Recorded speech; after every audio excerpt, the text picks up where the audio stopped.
Okay, hi class. Welcome to week 3. All right, so this week we're jumping all in. All right, so we've got next week off for national holiday. So everything that's your 2 assignments, you have 2 assignments this week, but they're not due until the 10th of October. Now you have all the way until then to complete them. However, if you know you and your family are going to be doing something over the holiday, make sure you get them done ahead of time.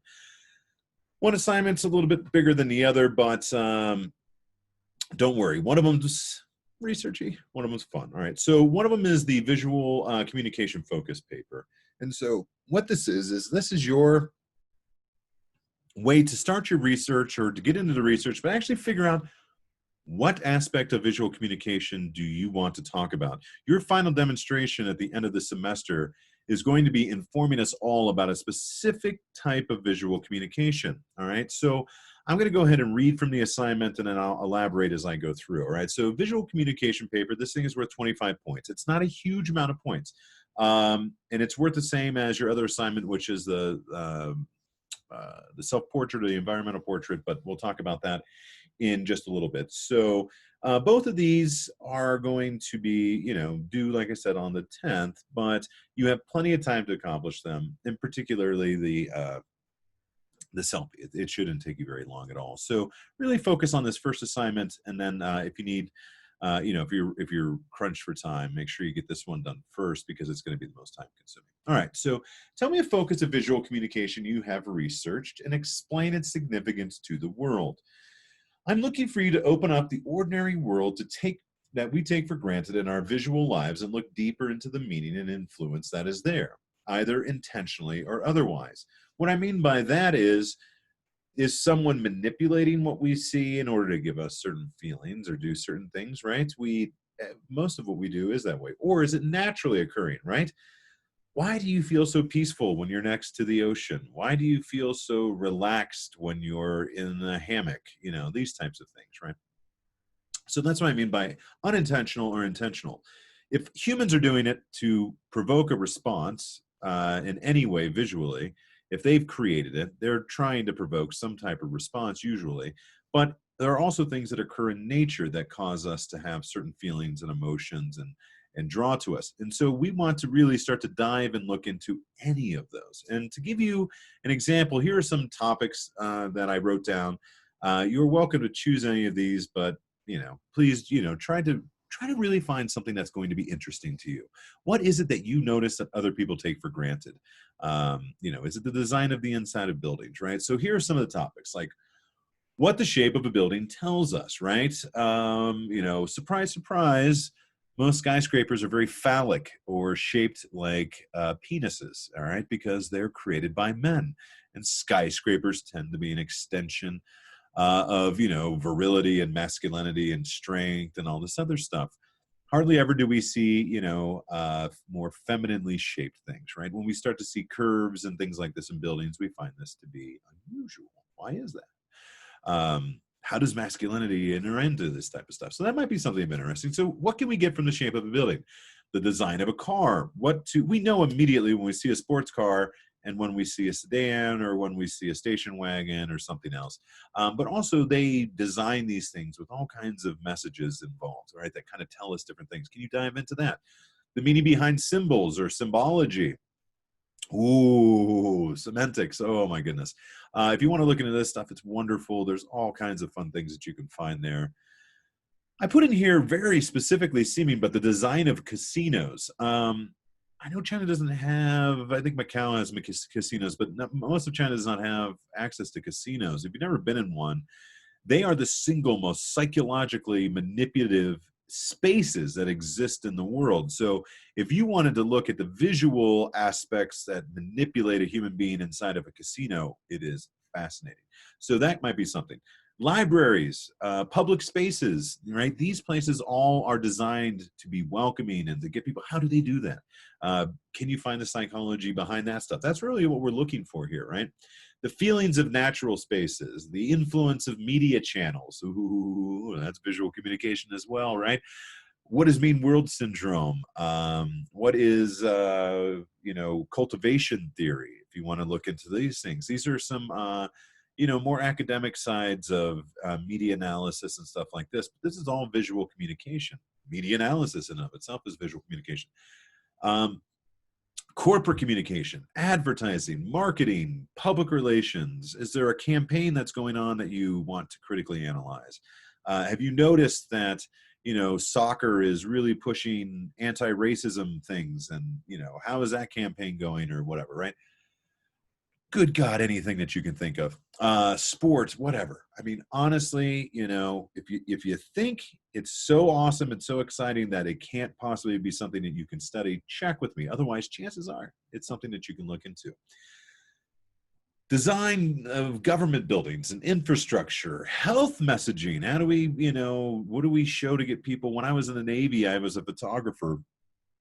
And one of the gross things that I had to do, I mean, I guess it's up to you if it's gross or not, but it was to me, is, people losing limbs and having horrific injuries. And I would take photographs of these, and then we would post those photographs of these horrific injuries all over the ship to warn people that this is the reality of, say, wearing your wedding ring while working on heavy equipment. It'll, get caught and mangle your hand off. And so they would show these horrifically graphic images. It worked, all right? It made you think twice about wanting to wear your wedding ring when you were working on the flight deck or whatever the heck else it was, or making sure you had the right shoes on so that your feet weren't crushed or something like that. That's also a form of visual communication. We use images anytime that we're using images to communicate to somebody else, intentionally or even unintentionally. It's all visual comm, all right? So literally anything you can think of that involves creating visual images or interpreting the human response to visual stimuli. That is pretty broad statement. Anything that falls under that, you can start to dive into. Now, there are big avenues of study in visual communication, the places where you're going to find lots of information. Go there. There's lots of things you can study, anything that you want to, but if you are pressed for time, if you have 6 other courses this semester, whatever else it is, be smart. I don't need you to become expert researchers. I need you to become experts in this one particular thing that you're going to look at for visual communication. The techniques that you use in visual comm go across almost any place that you want to use them in. So I just want you to choose a place to use these analytical tools and critical analysis tools that I'm going to give you over the semester into something that you're already interested in. If it's something that you really, really, really, really love, maybe be careful, all right? There's an old saying in America that you never want to work at your favorite restaurant because you don't really want to see how they make the food, right?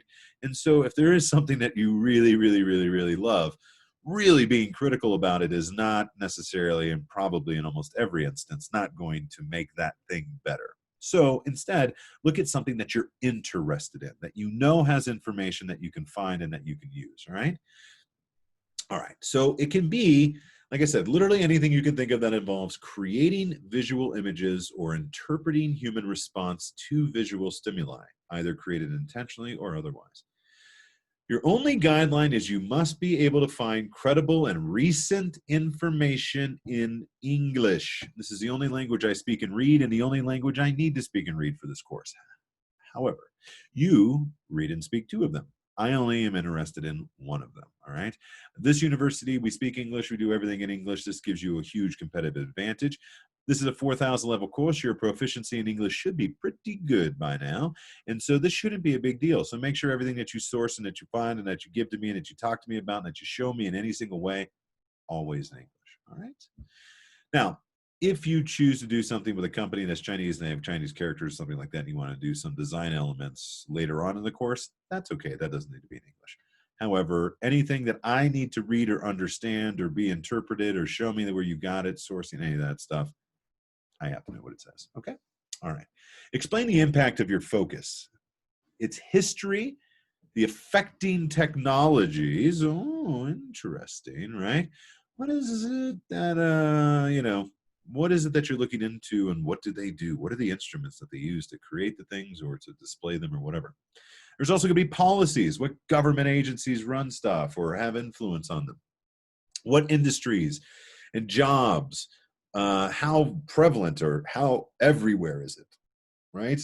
If we are talking about, gender, right, and color, and that's, and gendered, I don't know, gendered roles in the media, there is going to be Oh my gosh. So many different things that you can look at, right? And it's going to affect all different kinds of stuff, right? When we think of someone who works construction, we usually think of a man. So if I'm seeing advertisements for a construction company and everyone in that advertisement is a woman, that is going to do something to me, right? That's going to cause me to go, wait, what is going on here? Maybe a positive, maybe negative, maybe a progressive, maybe, I don't know, right? But all of this stuff affects us in some way or affects other places. Can you kind of show me? Now, you don't need to tell me everything that it affects because that could go on forever. This is 2 to 3 pages, all right? So make sure that you give me the stuff that you think is the most important. And this is a good example for everything that you do in life. Anyone can give you everything from any source or just regurgitate information that they found. That's not learning, that's not intelligence, that's not work, that's not helpful, that's not school. What all of those things have in common is you take all that information and then you spin it around and pour it in your head and mix it up with all the other thoughts. You combine it with all the other stuff, materials that I gave you. You combine it with the tools and the skills that I've shown you. You combine it with all of the stuff that you read on your own, combined with all of the experience you have to this point into your life. Then you produce. Then you give me something that demonstrates in your paper that you have done the research, you have paid attention, you have seen my materials, and you're just feeding me back all of the information. You're feeding me an original idea that you had using all of the language and information and strategy and different things that resources that I gave you to be able to sound like an expert. All right. And that's how we want to approach the particular paper. When I say explain the impact of your focus in visual communication, which is what we're going to call it, we're just going to call it a focus, right? So if it could be called a sector or a discipline or a area of expertise, whatever it is, but we're going to call it a focus, right? So what you're looking at here is you're going to focus in on something that you want to study. That will be your focus. So explain the impact of your focus, its history. How did we get to this point? The affecting technologies, the policies, industry, jobs, prevalence, economics. How much is this worth to people? Do people pay a lot of money for this? Is this almost free? Is this everywhere? Is it nowhere? Who's paying for these types of things? Any other factors you can find that affects business. Now, the factors that I mentioned may not pertain to you. You don't have to have all of them in there. I'm just giving you ideas to kind of get your brain thinking in the right direction, all right? This paper, and this is the nuts and bolts stuff of it, okay? This is the formatting. This paper should be 2 to 3 pages. Double space. Yay. All right. 2 3-page double space in addition to an APA style title page. Always have to create one. I've given you a link to show you exactly how to create an APA style title page. I don't need a bibliography. I do not need what's the word? I can't think of it again. Gosh darn it. A summary. I do not need God, I cannot think of the academic term for summary. That goes abstract. Ha. I don't need an abstract. I do not need a literature review. I just need a title page, and then go ahead and get into your paper.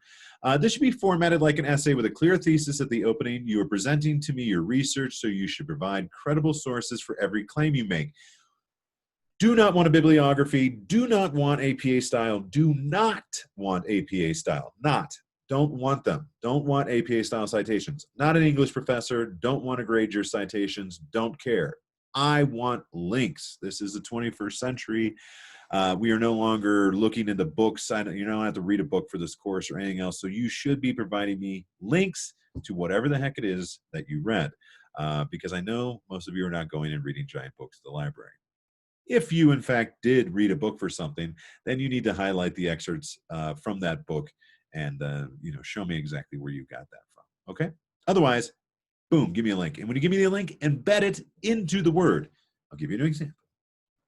If it says the Pew Research Center, according in a study done by the Pew Research Center, highlight Pew Research Center, create a hyperlink, and that's where you're going to bury your embedded link. If you don't know how to do that, I have provided a resource for you that will show you exactly how to do that.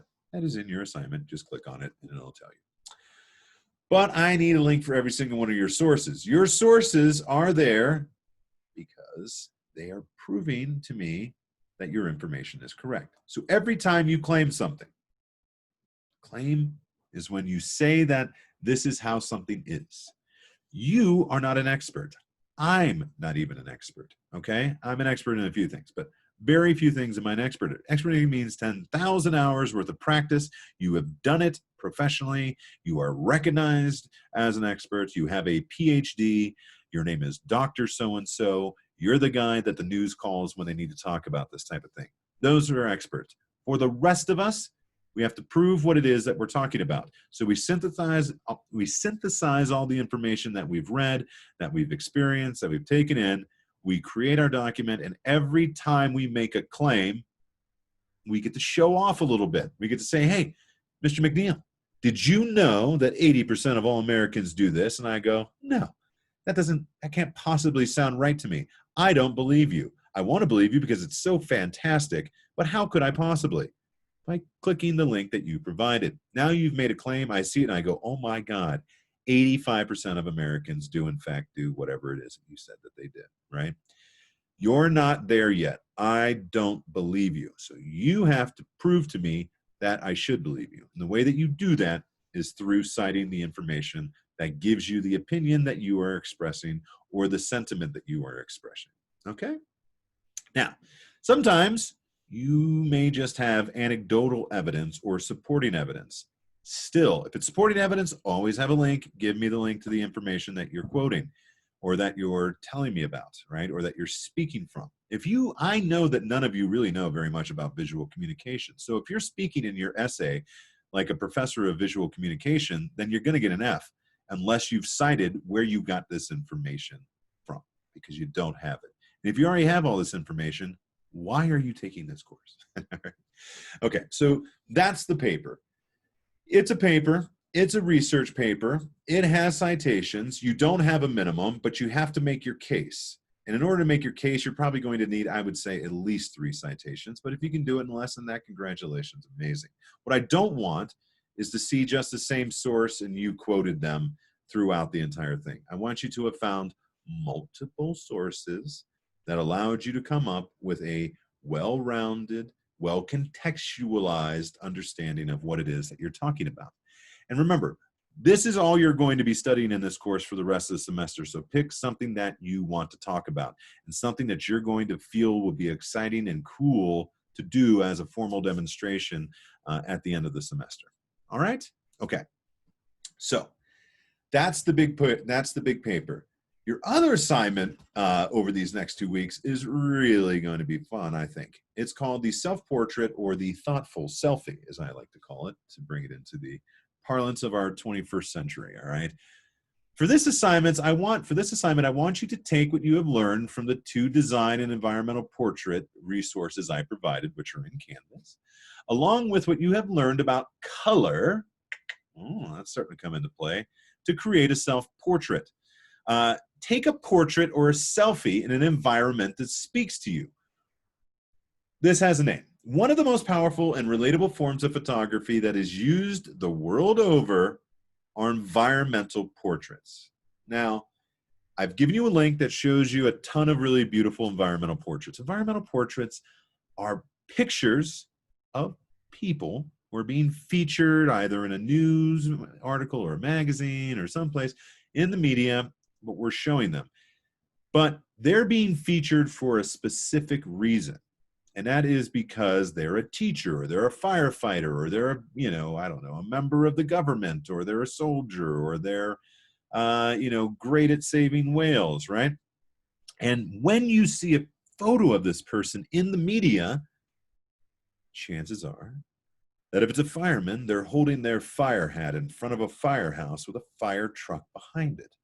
Everything about that image says, this person is a fireman. The identity and the thing that I need to know about this person is that this person is a fireman.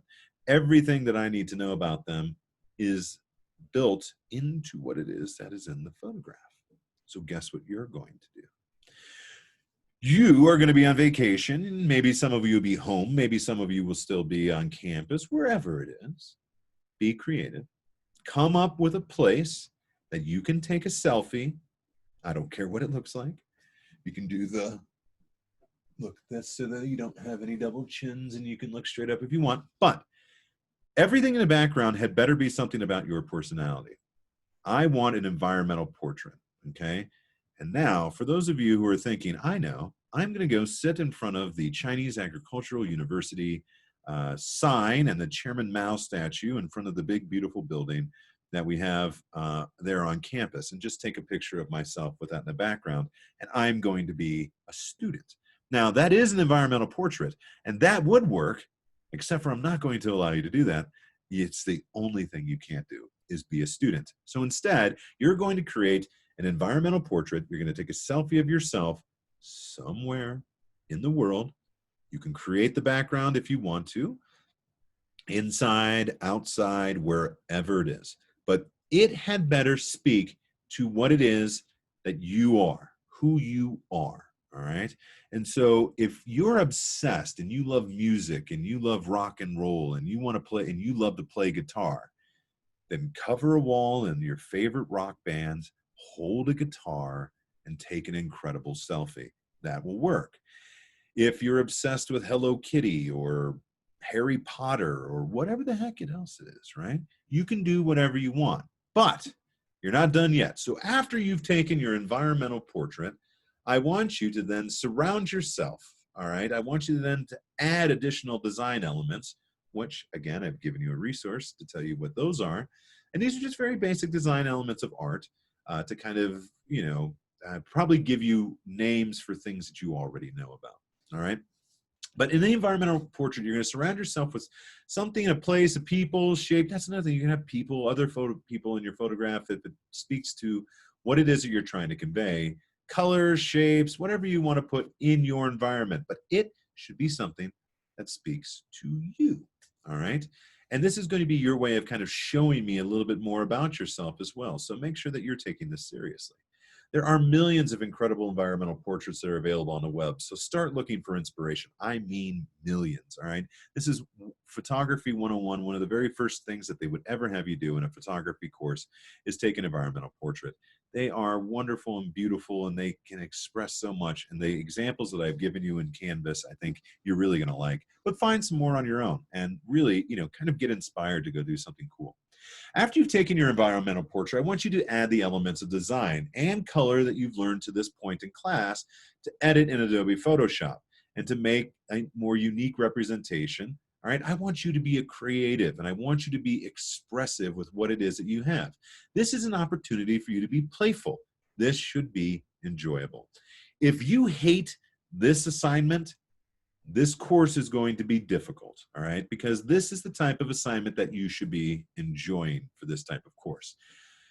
I need you to limit the file size to 5x7 at 300 dpi and save it as a JPEG or a JPG. You will lose points for not following these directions, so be sure to ask me if you need some help and if you don't understand the requirement. More good news. Guess what we're going to do on Thursday? We're going to have a Photoshop session, and I'm going to show you some of the things that you can do and what you can kind of do, and an example of myself, perhaps, or something like that, or somebody else as an environmental portrait.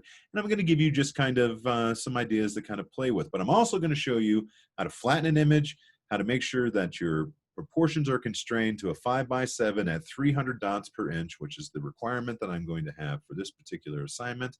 That is a flattened image, which if you don't know what that means, don't worry. I'll explain to you on Thursday. And that you can save it as a JPEG format so that it's easily uploaded to Canvas and doesn't plug everything up with a gigantic, huge file. Okay? All right. So if you don't understand anything in this course, you can always ask me, but here's the caveat. I am getting a tremendous amount of emails this semester, and I mean more than I have ever gotten in any semester ever. And I know things are weird and students are freaking out. Some people stuck in another place and other things are going on, but holy cow. I don't have access to WeChat. I got kicked off. All I have is email. There are 140 of you, and seemingly you're each sending me 3 emails a day is what it feels like, all right? I am incredibly bombarded. It is just me. I am the only person that can respond to all the emails and grade all of the assignments. So please take into consideration that it is just me. Now, I will have everything graded by Wednesday and from last week and this week. So I've graded some stuff from last week, some stuff from this week. It's kind of all over the place. Lots of stuff is trickling in. Not everything was set until today. Everyone who's in this class is now in this class, and we can go ahead and proceed regularly from now on. But to this point, it's been a little bit hectic and a little bit nuts getting everything in. I've been saying this on my classes, so I'm going to say to you as well, please do not sign up for 8 courses so that you can drop 3 at the beginning of the semester if you only are planning on taking 5 moving forward. You guys are killing us we have no idea how many students and how many sections that we need for anything, because everybody just signs up for everything, goes to class for the first week, decides that they want it, then drops and do all this other stuff. I know that you can do it that way, but I can tell you this, we hate it. And we know who does it, and we don't like you.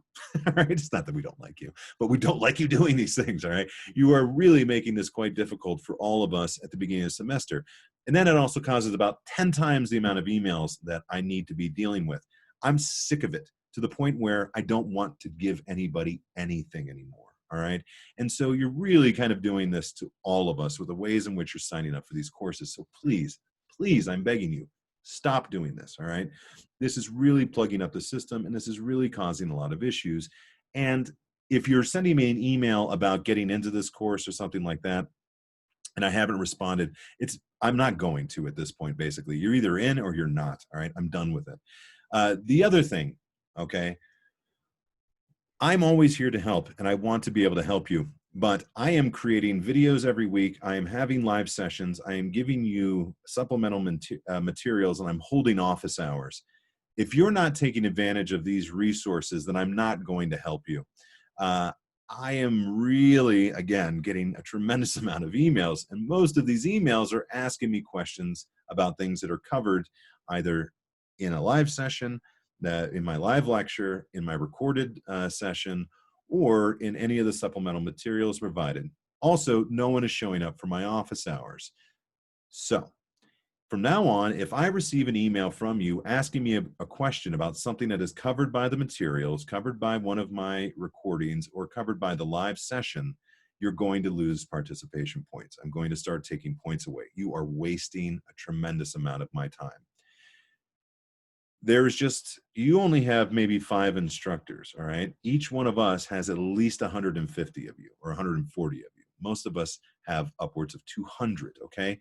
And then with those with 200 that have graders, I do not, all right? This is incredibly overwhelming. This is a very difficult process this semester. So please be as helpful as possible. Stay in my good graces. Make me happy. Make me feel good about you.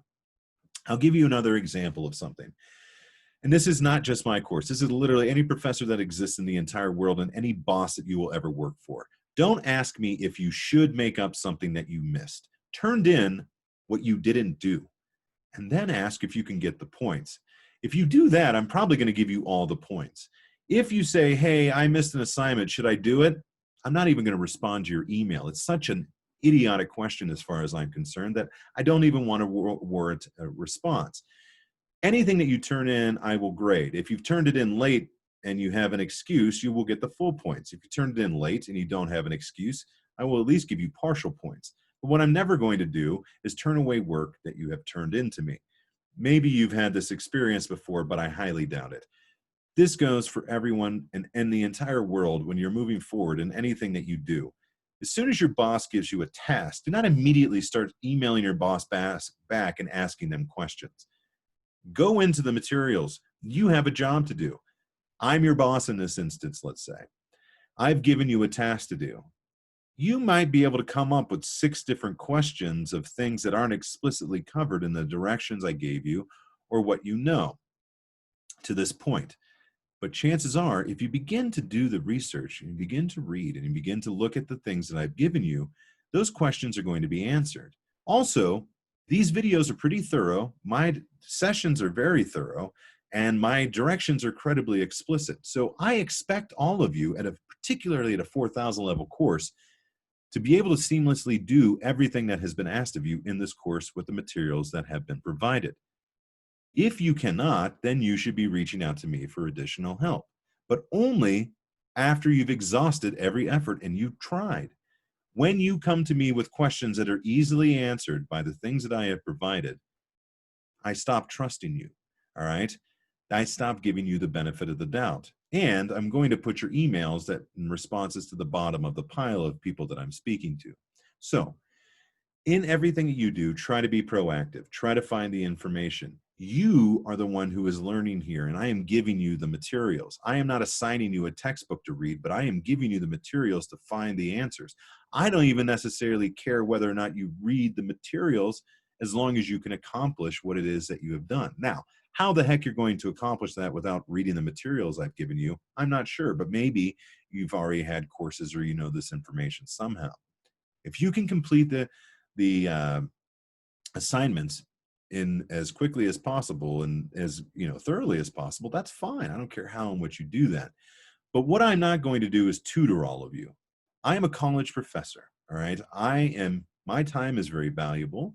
I have a lot of things that I want to accomplish and I want to be able to do this semester. And in order for that to happen effectively, I need to be able to teach to all of you, not one of you at a time, to give you exactly what you need. All right. So the course as it is for a group of people. All right. This is not tutoring. So you don't get to just ask me every single question that pops up in your head about every single assignment. You have to try and answer all of those first. You should be coming up with questions. You shouldn't know quite what to do every single time because this is new to you. But what you're going to find out is that the difference between a successful person and a non-successful person is that person's ability to find the answer for themselves. And so always look for the answer first, exhaust everything that you can, and then when you can't find the answer, and by exhaust, I mean more than 1 hour of looking, then you can come to me and ask me the questions. But again, and I cannot emphasize this enough, if you ask me stuff that is easily answered by any of the materials or the things that I've created, then not only am I not going to answer your question, but I'm also going to remove points from your participation points for the semester. And we don't want that to happen. It's 100 points. It's a lot. And I'll take out as much as I see fit. Right now, some of you have been sending me emails that are absolutely idiotic. The questions that you have asked are so easily found in the syllabus or in the description of the assignment or anything, right? Now, if you can't see them and you can't read those things, and that's a problem, you should let me know that. But just very, very basic things. I've given you the course calendar now, and so you have a layout of the entire semester. Nothing should be a surprise at this particular point, all right?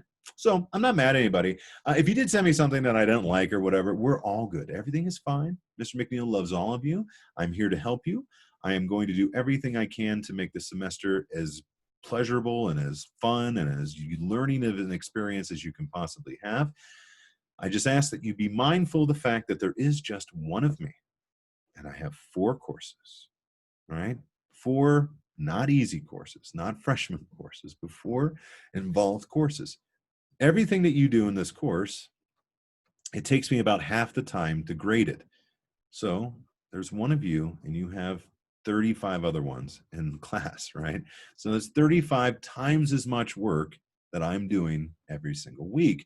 So please be mindful of that. And everything that you create for this course, try to get it done effectively as possible with as little help from me that I haven't already provided. Now, having said that, my office hours are always open. So I don't care anything. You can ask me the stupidest question in the entire world. It could be, where do I find the syllabus on Canvas? If you want to ask me anything, you can if you sign up for my office hours and we meet face to face. I want to see your faces.